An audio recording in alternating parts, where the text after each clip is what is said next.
Hey, what's up, everyone? Welcome to this new section to motivational medicine. It's called Spotlights.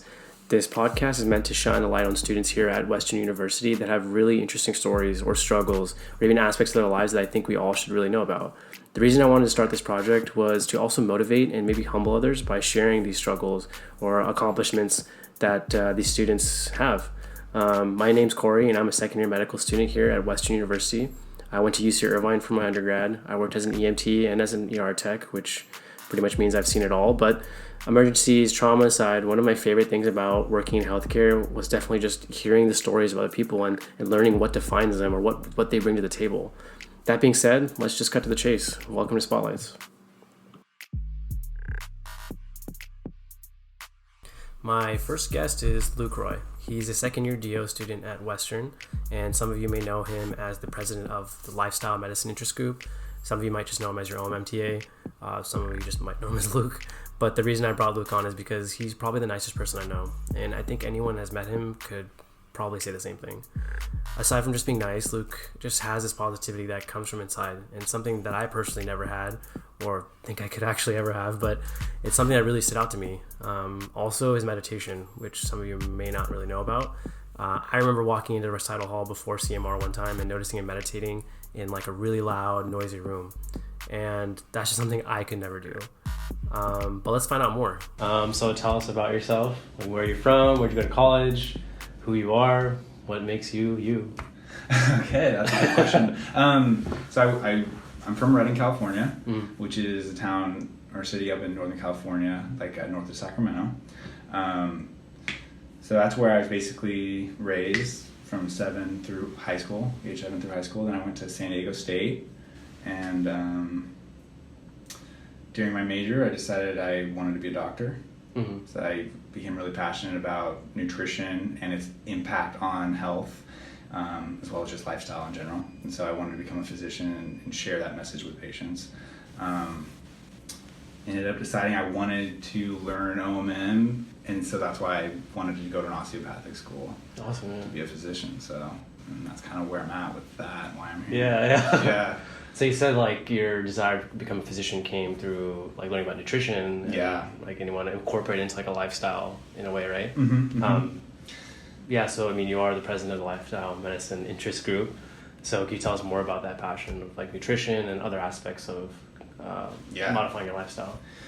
Yeah, absolutely. So the deal with that is I became so passionate about nutrition as a nutrition major, and when I looked into when I tried to educate myself about what are those major factors, those major levers which have the largest impact on health outcomes, in the United States, and especially in the Western world, it's our daily habits and daily behaviors that in large part dictate our health. Right. Diet being one, but exercise, stress management, sleep, etc. Connections with having good relationships with your family, your connection to the community. Like these are some of the major factors which actually help you stay healthy and can actually help you reverse disease if you get it. Let's say heart disease, diabetes, some of these very common conditions. And so that's the whole lifestyle medicine thing. It's all about patient education and behavior modification, as a result of that. Right. So how do you incorporate those things into your like daily routine or your lifestyle? Because I mean, I've seen you meditate, so I know it's something you're really passionate about as well. So can we talk more about that? Yeah. Well, with the meditation, I came across. I don't know how I came across transcendental meditation. I think it was like I was watching a YouTube video or YouTube podcast, and someone mentioned that they meditate and that they specifically practice a meditation called transcendental meditation, which is a mantra-based meditation where essentially you repeat in your own head, right? Like a word, and the word is a few syllables, and it comes from the ancient Vedic tradition, and so it'd be like, let's say it was banana or something, okay, or like vimana. The key is that it's just 3 syllables or however many syllables, and you're just repeating it in your head. And so I learned TM at a TM center and started to incorporate that in my life, and kind of completely changed it sounds like I'm exaggerating, but it completely changed my life. Meditating consistently, like having a daily practice, having that opportunity to check in with yourself and to allow certain stressors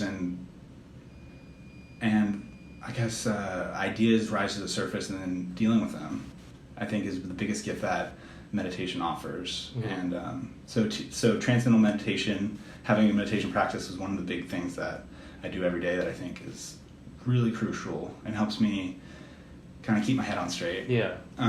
Which is tough to do when you're in med school. Yeah. Yeah. It totally is. I mean, almost to stay at neutral. Right. Like, I need to be meditating, and like I find that when I'm not meditating, the way I perceive the world and the way I kind of interact in the world and with others declines to some degree. Okay. Yeah. Yeah. So I highly recommend that. Whether you practice TM or you learn any other meditative technique, mindfulness or otherwise, like it's very useful. I highly recommend people do that. I also eat a plant-based diet, which I think the evidence suggests is very healthy. Yeah. Right. And so that's why I eat mostly plants. Like I predominantly eat vegan, and eat a high fiber, kind of lower fat diet is my goal. Right. Okay. So that's another thing I do, and I try to exercise consistently. So yeah. Sounds like it's all balanced out. Yeah, it's not perfect, and that is like I'm definitely not on it all the time, but right. like I'm trying to lay down the framework for having good habits throughout my life. Absolutely. One, so I stay healthy, but then also I think as a physician and as just like a member of the community, if you're going to go and try to suggest to others that they take on positive personal habits, like you'd better be doing it yourself too. Practice what you preach. Yeah. Yeah, absolutely. So if like there was someone else that was listening to this or reading this and wanted to get started on either the meditation, dieting, the plant-based diet, or exercising, or all three, like where's a good place for them to start, or like what do you suggest for someone? That's good. That's a very good question. Because it seems like almost overwhelming to kind of modify all those aspects of your life, overnight. I'm sure there's steps you could take, but like, what do you feel like are some easy or manageable things that students, at least in medical school, could do to kind of incorporate those healthy lifestyle habits into their lives? That's a really good question. Yeah, sorry, I'm not trying to grill you. I just like no, that's fine. I'm just curious because it sounds like it's very beneficial, and obviously research does back all of the things you said. So it's just tough to kind of go from 0 to 100. So like somewhere, where's that medium? I think like step number one is, I think if you're going to make a change in your life, you have to be convinced that it's worthwhile. Like that if you make this change, it could be positive. And that if you continue down whatever track you're on, which isn't healthy or isn't producing results in your life that you like you have to also recognize that. So both the positives and the negatives, I think, a lot of times are the impetus to make change. Right. So I think step number one is educating yourself about what the habit is, who's doing it, and what results they're getting, so that you can be convinced of its efficacy enough that you take on that new habit. Right. You commit to it. Yeah. So I think, for instance, if you wanted to make a change, if you wanted to start a habit on where you were going to meditate, once a day for 10 minutes or something, like maybe listen to a podcast about somebody talking about how much meditation has changed their life. Right. Or,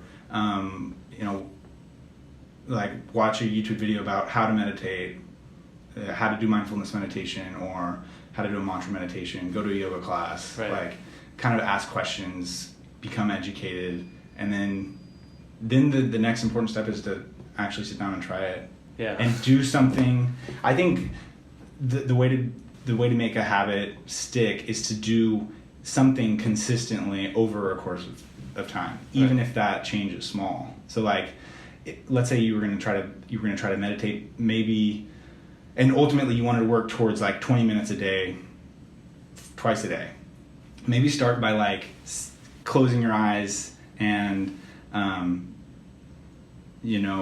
following your breath for a couple minutes one time a day.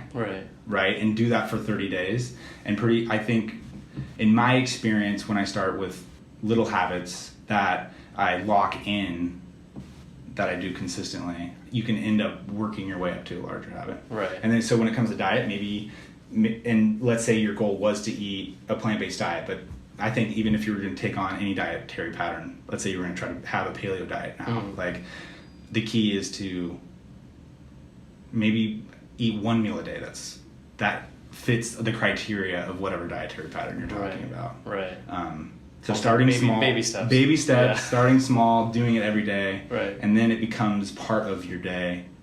And I think the other thing too with habit change, and one reason why, although it seems daunting to jump fully into a brand new habit, like let's say going from eating how you are, the standard American diet, to eating 100% plant-based and organic and whatever, like it might seem daunting, but I think that when you go all the way, when you shift towards a lifestyle which is quote unquote ideal or optimal, and you do it for a period of time, you're guaranteed to see whatever results of that change.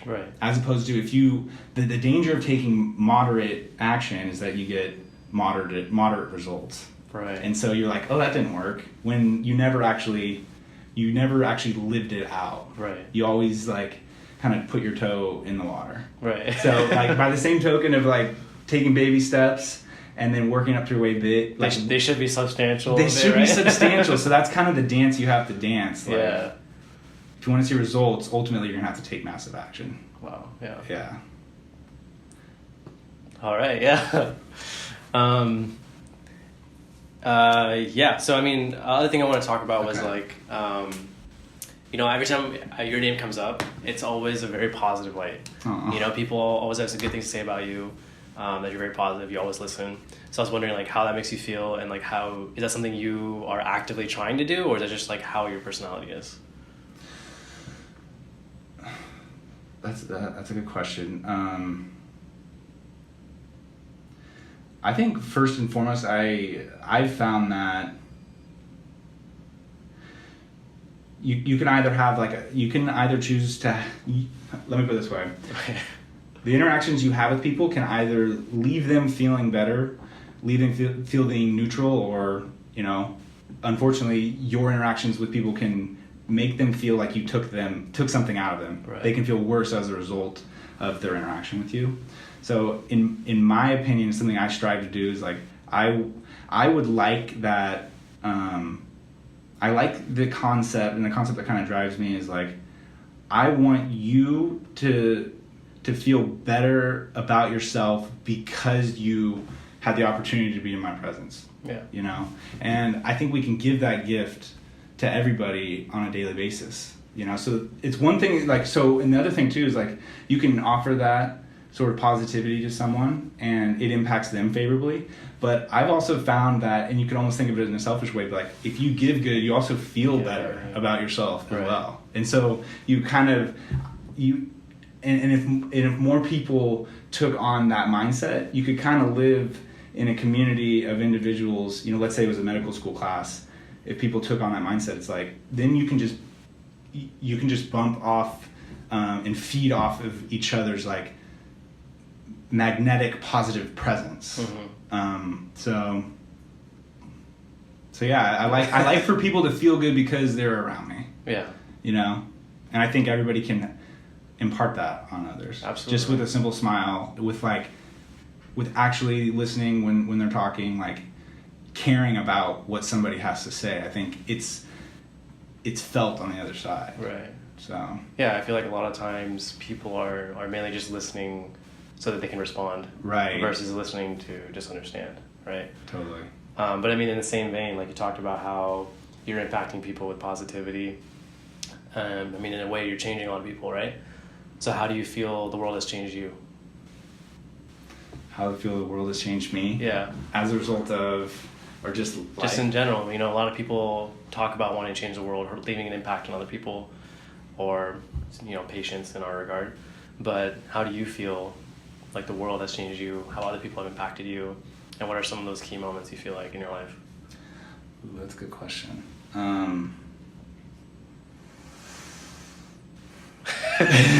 Yeah, it's a tough question. I was shadowing a surgeon, and she asked me that same question because she was on the board for a lot of like medical schools, residency programs, obviously a director of her surgery,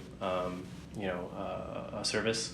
And she said people always say that they want to change the world, they want to make an impact, they want to change people's lives, but I think it's just equally important to ask them why or how other people have impacted them or how the world has changed them. Because I think it tells you a lot about people. Definitely. Especially if they can pick out moments that were like, that was a person or a moment that like really, turned, the corner for me or whatever it may be. So it's a tough question, to take your time to answer. But it took me a week, so I don't expect it that quick. But I think an honest answer is all I'm looking for. I think in a lot of ways I've modeled so many people and so many ideas, that I've come across. So I think I'm pretty much the sum of a bunch of ideas that I took on and tried on. Trying on new hats and seeing how they fit, so to speak. Like one of my passions is to read personal development books where a lot of these ideas are talked about. Like how to have better relationships, how to be a better friend. How to contribute to the community. I like reading like autobiographies about people who have changed the world, and trying to understand how they think and what drove them. And I've been so impacted by everyone else that like you kind of wonder. You start to wonder what was yours to begin with, and like where did you pick something up from someone else? Like whether it's a quote or like something they say or some way that somebody said a nice thing to you kind of take that and you give it to someone else. Like so, I've definitely been changed by the books that I've read, and the things that I've watched, and my family, the people, my good friends who I've interacted with, like. I think I'm always trying to take on the positive and drop some of my baggage along the way as well. Right. Yeah. Yeah. I think we're all in a way trying to do that. I hope at least. We're all in medical school. We're all trying to be, humanism and compassion and empathy.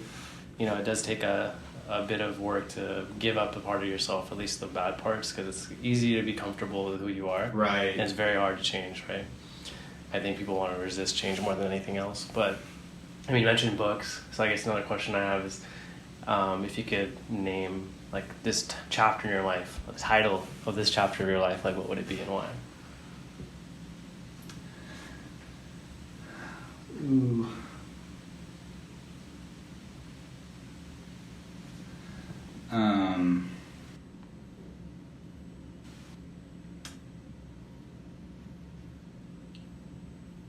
That's a good question. I think I'm trying to remember this metaphor that I read about, but this author, a man named Jim Rohn, he has this metaphor for life where he breaks it down into like you have different phases, and they don't all necessarily happen in this order, but you have summer, spring, fall and winter, and the idea is kind of like it.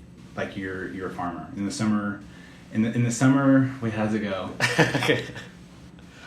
So in the spring you plant, right? Okay. In the summer, like things are growing. In the fall you harvest, right? And then in the winter you have your down moments, your down phases. I'd say in a lot of ways this is like the spring. Oh, really? Where I'm putting in the work to kind of reap my reward later. Right. So I think that's how I would categorize med school so far. Is like it's a particular phase in my life which requires a lot of initial input and momentum and inertia, but I know that in the end I'm gonna reap a large harvest and a large reward. Yeah, because it's not all pretty every day in medical school. I'm not like living in a state of constant bliss about everything that's going on around me, but you know, you put in the work and you try to surround yourself with positivity and good people and have good relationships. Keep doing the things that bring you joy outside of school, and like you get to the finish line and it'll be fine. Absolutely. Yeah. I mean, it seems like you have the big picture in mind, right? I try to. So how do you keep that, and how do you encourage others to, you know, keep that big picture in mind? Because, you know, when it gets down to like the grind, people are so focused on the day-to-day and they don't really realize like the bigger picture of what we're doing here. Yeah. So how would you like help someone kind of realize like, hey, like, or what would you say to help them realize that there's a bigger picture to all this? I think it's about reassociating yourself with the larger vision you had and why you wanted to go to medical school. And you know, that might be because like you have, and I think for just about everybody in medical school, like we have a tremendous passion about learning the medical sciences and kind of employing those so that we can help serve people. That's the general like bumper sticker statement, which I think we would all agree with. But then, you know, then you might have other reasons for being in medical school. It might be so that you could like get a good job so you can support your family, or so that you can have enough money to do things that you enjoy when we finally are out of debt and like have a job. And like, so whatever your reasons are, like, I think it's about consistently reassociating yourself with your idealized future about what's at the end of the road. Because like the day-to-day is tough, and like gotta keep that light of the tunnel still in view, right? Exactly. Yeah. And that's easier said than done. Yeah, definitely. It's tough, yeah, for sure.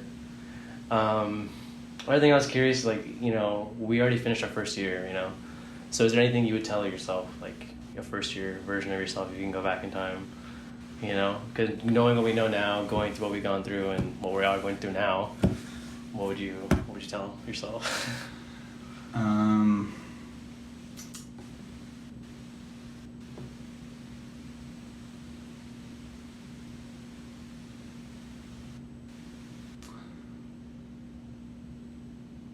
Well, I mean, I think that the most important thing for me getting through this first year and a half ish has been people.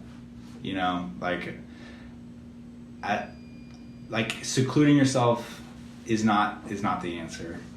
You know, I found that I get a lot of enjoyment out of studying with others, bouncing ideas off other people, being in the grind, and you know, putting in the work which has to be done so that you can get the results you want. But like, I found that when I go through that with others around me, I'm much happier. Yeah. So, if I could, maybe I would tell my past self to not seclude myself like I think I did sometimes last year, and like, you can work hard and have fun too. Yeah. I think that's another sort of theme that seems to predominate in med school, is like that the grind has to be a grind. That's like mutually exclusive. Yeah. Like you can't have fun and work hard. Right. I've had some really hard laughs and some good times, like while I'm studying some biochemistry concept, you know, and like cracking up with friends about a mnemonic that's going to help you remember it, or like, and it sounds cliche, but enjoying the process to the best of your ability. Yeah. Sometimes, because like I said, it's not always going to be pretty, but you can have fun if you choose to. But it's a choice. It's a daily choice that like you're going to enjoy yourself despite what you have to get done. Yeah. Yeah.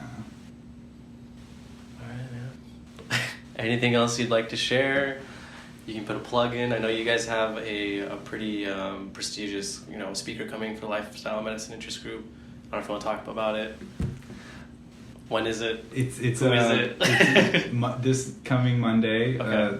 The 18th of November, 6 to 8. Okay. In HEC, Lecture Hall 1. we're having Dr. Clapper come, who has really been an inspiration in my professional life. He's one of the reasons like I wanted to become a physician and share the message of lifestyle medicine with people. So I would highly encourage them to come out if this is up by then. But I don't have anything else. I'm happy that you wanted to talk to me, and thanks for letting me talk to you. Since I interviewed, grill you a little bit, make you think a little after this long week, but I appreciate it, Luke, so thank you. Yeah, absolutely. All right. Luke definitely left us with a lot to think about, but I kind of hope you guys kind of see what I saw in Luke. A lot of positivity, a lot of understanding of who he is and how his interactions with other people are perceived. So I guess my challenge to you guys is really just how do you leave your interactions with people? Are they better off for meeting you, or worse, or neutral? And that pretty much wraps up our first spotlight. I hope you guys enjoyed it. If you want to hear more, please go ahead and subscribe to Motivational Medicine. We'll keep these podcasts coming out. And that's it for me. This is Corey with Spotlights. I'll see you guys around.